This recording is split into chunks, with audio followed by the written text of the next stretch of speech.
Сосын мына ішке кірерде мынандай карточка тұрады. Мына ішкі карточка. Ішкі карточка мына көтеріліп тұрады. Басып қойсаңыз, міне свет қосылады. Мынаны алсаңыз, свет өшеді. Сондықтан светті қосып қоя салайық. Болмаса өшіре салайық. Шыққан кезде өшіріп кетеміз. Сыртынан ол карточкамен ашылмайды. Тек іште тұратын карточка. Алла тағаланың бәріне келуіне нәсіп етсін. Басшымыз бұлар. Мынандай шкафтар, мына қасында кісінің шкафы, менікі деген сияқты.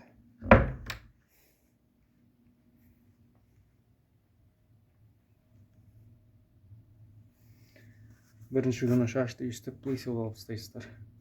Сосын бадаль умра деген болады. Қайтыс болған адамның, болмаса жүре алмайтын кісілер болатын болса, сол кісілердің атынан бадаль умра деп жасайсыз, сол кісілердің атынан. Шаш алып қойдық. Шаш алып қойғаннан кейін енді шаш жоқ қой, қайта ол кісілер үшін де шаш алу керек болса, мына лысый болғанда ырымдап, мына жерің қара өсіп қалады, бір күннен кейін соларды бет-бет алып тастайсыз.